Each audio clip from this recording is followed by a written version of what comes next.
Guys, is this our new intro, starting every video with a 95 degrees? Anyways, today we're going to be talking about psychological ways to make yourself seem more charming and seductive. We've done ones on, attractiveness, but this one is about seduction. As a psychology major, of course we're taking it from research, but I love Robert Greene. Read all of his books. We're also going to be taking some pointers from his books. So let's get into the video. 95 degrees. Stop, paparazzi. Yesterday somebody asked me if I was autistic and ADHD. Have you ever heard of an Aquarius? Have you ever heard of a bad bitch? Have you ever heard of a bitch that can do it all? I think not. Hi sisters! Number one, you want to embrace mystery. Simply don't reveal all aspects of yourself too fast. This is my least favorite point because I'm such a yapper and I quite literally have no filter. But luckily I embrace all of the other 24 points. Oh shit, what is that? I got it. Mystery keeps people wanting more. If you're revealing everything about yourself too fast, there is nothing to uncover. By the way, don't let someone manipulate you into revealing a lot, by the way. A trick I notice guys always do to make you feel insecure, they'll be like, you're really guarded. You should let your walls down. And it's like, hello, I don't even know you. And then you just start to reveal yourself subconsciously because you're trying to prove yourself. It might not be at a conscious level. Don't allow that to happen. You control the narrative, not just in dating, but in any element of your life. You don't need to just create mystery in real life, but on your social media profiles. If you don't post too much, it creates a sense of mystery. You can really curate how people perceive you. Next point, which is one of my personal favorites. I have so many confidence videos, guys. Confidence is magnetic. You know why? It's also because so many people are not confident, so they want to be around people who they want to be like because it actually rubs off on you. People who project self-belief and assurance, they actually can put other people at ease and they will naturally attract others. So if you're like, oh, I'm not confident, blah, blah, blah, how can I be more confident? Baby, watch my other videos. Additionally, fake it till you make it. That's it. If someone comes and they're like, you're ugly, bitch, where? This bitch called me ugly. I said, bitch, where? She said, under all that makeup. I said, bitch, where? So I have confidence in that area, right? But if someone comes up to me and they're like, at the gym, they're like, you're squatting wrong. I'm not gonna be like, you're wrong. I'm squatting correctly. I'm going to be like, guess I'm not coming back to the gym. No, I'm kidding. But I don't have as much experience in that area, so yes, I'm gonna be unconfident in that. What I'm saying is you can develop confidence simply by becoming more skilled at something. And through being more skilled, you're going to have more self-assurance. Like imagine if I was a bodybuilder, someone came up to me at the gym, you're squatting wrong. I'd be like, who are you to tell me that? Like, no, I'm not. Next point, mastering your body language. I literally made a video on this a couple of weeks ago, guys. But body language is everything. It is how we subtly communicate, especially to the subconscious minds of others. So if you're doing very fast paced movements, it's not sexy. And it actually shows you can be quite anxious. Slow your movements down, and when you become a master at all these techniques I teach you in all of my videos, you can really easily fake it. Like sometimes, if I'm on a date and I don't like the guy and he's making me actually pretty anxious, I will purposely slow down my body movements, slow down my speech, and maybe I will even talk in a different tone. But on the inside, I'm dying. But you can fake it. And this is very handy when you're in a job interview as well, or any uncomfortable situation. There have been situations where you can tell someone is trying to assert dominance over you. I will purposely not break eye contact in those moments. That's why it's so important to know psychology. Because if someone is staring down at you, you're going to feel uncomfortable. Like, look into my eyes, you're going to feel uncomfortable and you might look away. But if you know these principles, you're not going to look away, even if it's so uncomfortable to you, because you're not going to let them win. Be detached. Do not let your emotions control you, especially in dating. Guys, they use so many little tricks on you to try to get you to reveal your cards, especially if they're not honest and genuine. Shh, you can't do that. You must be detached, or at the very least, if you can't be detached, master your emotions until someone proves they are worthy of you being emotional towards them, and that they've created a safe space where you can both reciprocate vulnerability. Have you ever heard a guy go, oh my god, this girl's crazy? Whenever a man says that to me, I just think you're causing the crazy. And I hate to say it because I'm always on the girl side, but genuinely there are some crazy girls. You know what it always boils down to? They don't have control of their emotions. The guy does something wrong, she shows up to his house, she like smashes all his things and breaks in and goes through his phone and like is very chaotic. You need to be in control of that. How can you be in control of your emotions? I have so many videos on this, but what I do is I journal. I journal or I distract myself and I go to the gym and I put on ego music. I have a toxic playlist. If someone's bothering me, I put it on. It's called Toxic Driving Playlist. It's just full of Future and like city girls. A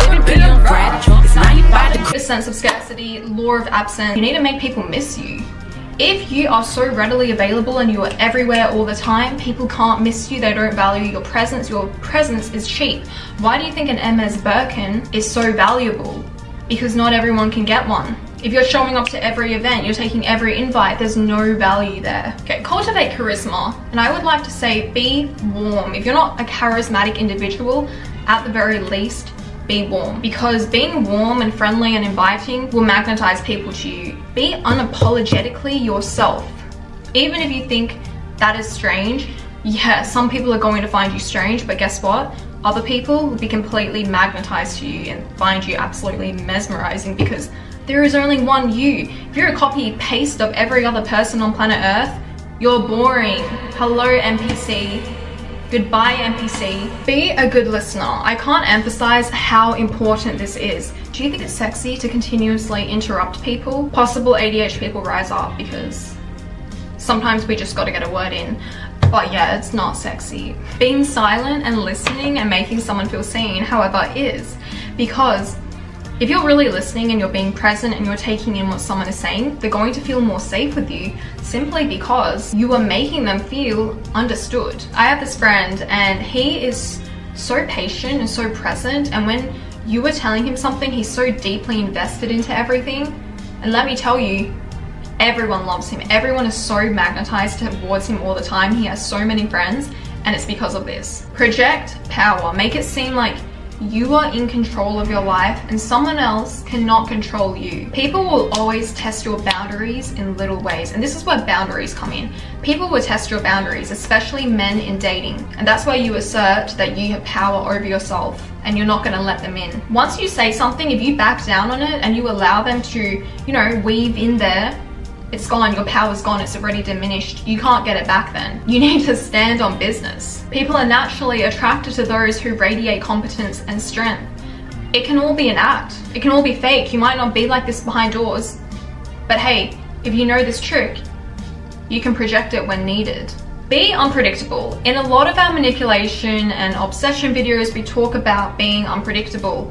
Because if you're putting someone on an intermittent reinforcement schedule where they don't know what they're going to get from you, they're going to be addicted to you. They don't know what's going to happen. This is not always positive, and if you know these tricks, you can walk away because it can be a manipulation tactic. There was a guy, I literally did not care about him, guys, until he did something completely unpredictable to me.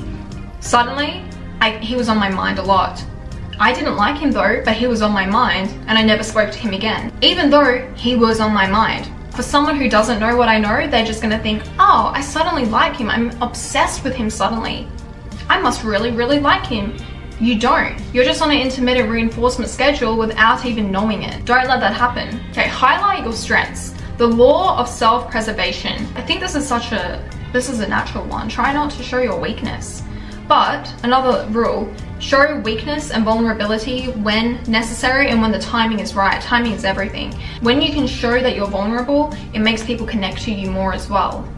And it shows that you're human. If you are too high up here, unreachable, untouchable, it's actually not as seductive as you think. Portraying yourself to be a little bit more human is very attractive. Framing your interactions correctly. So if you're in a conversation that might actually highlight your weaknesses, you need to work to steer around that and not to give a lot away. Everything is about how you can control the conversation and control others.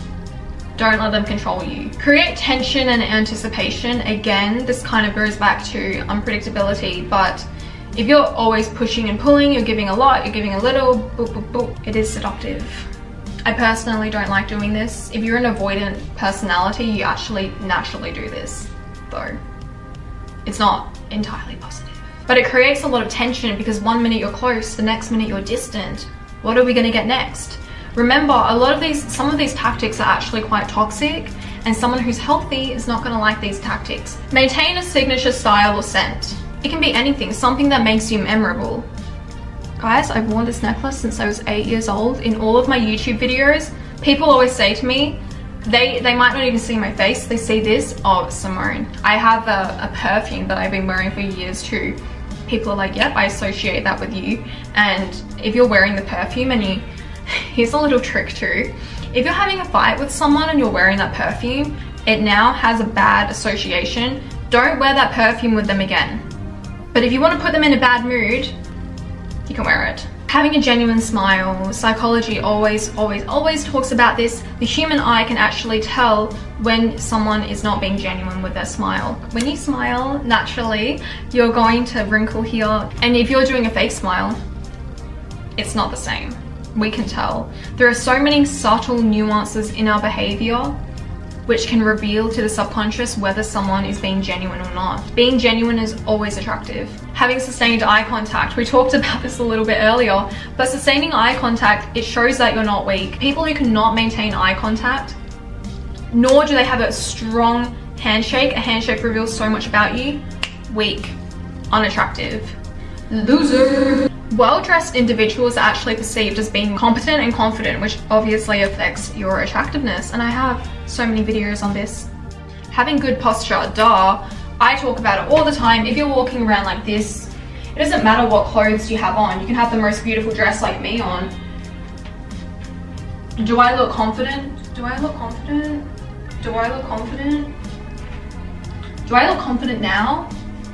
Walking around? Hello? What's the difference? Pull your shoulders back. Power of touch. This is a very careful one, but touching someone very lightly, it can be playful as well as creating a closer bond. Only do it if you're sure that person likes you. Once I was on a date and the guy touched my arm, and my immediate reaction, I went, don't touch me. I actually feel so bad for him that I did that. But I said to him, I'm like, that's my boundary. I was like, don't touch me. It just caught me off guard. I just don't like a man touching me. Don't touch me. I stood on business. Being positive, everyone wants to be around a positive person. We don't like negative Nancy's. And lastly, and just love your life. Even if you hate your life, love your life. When I was depressed this year, do you think I was magnetizing people towards me? I mean, a little bit, because I could fake it. Positive psychology shows people who are more in love with their life and they have passions, it makes them more vibrant and more interesting. I love you guys. Make sure you like, comment, subscribe, and I'll see you very soon. Ich liebe dich. Tschüss. Hi everyone, I want you to watch this video every single day when you wake up in the morning, okay?